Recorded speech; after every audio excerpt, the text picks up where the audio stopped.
महिला एवं बाल विकास मंत्री सुश्री निर्मला भूरिया ने कहा है कि लैंगिक अपराधों से बालकों का संरक्षण अधिनियम 2012 पास्को एक्ट बच्चों के अधिकारों की सुरक्षा और उनके उज्जवल भविष्य की गारंटी है। इस कानून की जानकारी जन जन तक पहुंचना अत्यंत आवश्यक है, जिससे बच्चे शोषण का शिकार न हो। मंत्री भूरिया गुरुवार को कुशाभाऊ ठाकरे कन्वेंशन सेंटर में मध्य प्रदेश बाल अधिकार संरक्षण आयोग द्वारा आयोजित क्षेत्रीय कार्यशाला को संबोधित कर रही थी।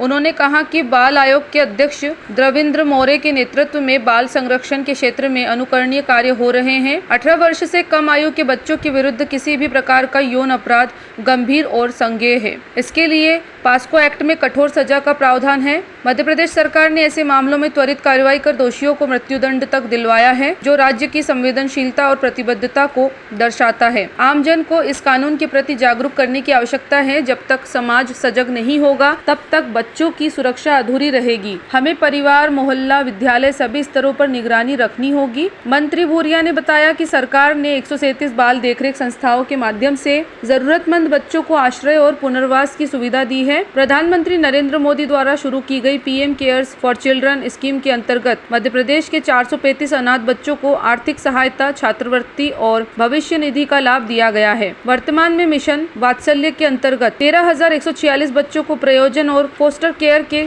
अंतर्गत सहायता दी जा रही है। भूरिया ने यह भी उल्लेख किया है कि मध्य प्रदेश देश का पहला राज्य है जिसने वर्ष 2021 में मध्य प्रदेश बाल संरक्षण नीति 2020 को अधिसूचित किया।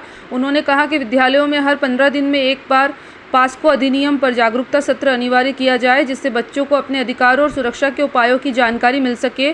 उन्होंने CWC सदस्यों से आग्रह किया कि वे बच्चों से मानवीय और संवेदनशीलता से मिले, जिससे बच्चे विश्वास के साथ अपनी बात रख सके और सही कदम समय पर उठाए। उन्होंने बाल आयोग के अध्यक्ष मोरे और उनकी टीम की सराहना करते हुए कहा कि आयोग के सदस्य लगातार दौरे कर रहे हैं और शिकायतों पर तत्काल कार्रवाई की जा रही है। मंत्री भूरिया ने मुख्यमंत्री डॉक्टर मोहन यादव का विशेष आभार व्यक्त करते हुए कहा है कि वे बच्चों के हित का विशेष ध्यान रखते हैं। यह उनकी संवेदनशीलता और प्रदेश के भविष्य के प्रति गहरी प्रतिबद्धता का प्रतीक है। गुजरात बाल अधिकार संरक्षण आयोग की अध्यक्ष धर्मिष्ठाबेन बी गज्जर ने भी कार्यशाला को संबोधित किया। उन्होंने बच्चों के संरक्षण को देश की सामूहिक जिम्मेदारी बताया। उन्होंने कहा कि सभी राज्यों में बाल अधिकार आयोग अपनी अपनी संरचनाओं और कार्य पद्धतियों के माध्यम से बच्चों के हितों की रक्षा में महत्वपूर्ण भूमिका निभा रहे हैं। चाहे वह बाल कल्याण समिति हो, पुलिस इकाई हो या महिला एवं बाल विकास विभाग हो, सभी आपसी समन्वय से बच्चों के लिए एक मजबूत सुरक्षा कवच का निर्माण करते हैं। उन्होंने इस बात पर विशेष बल दिया कि बच्चों से जुड़ी सभी संस्थाओं और तंत्रों को एक दूसरे के कार्यों में समन्वय स्थापित करना चाहिए और इस भावना से जुड़ते हुए संवेदनशीलता के साथ काम करना चाहिए, जिससे हर बच्चे को सुरक्षित, संरक्षित और सम्मानजनक वातावरण मिल सके।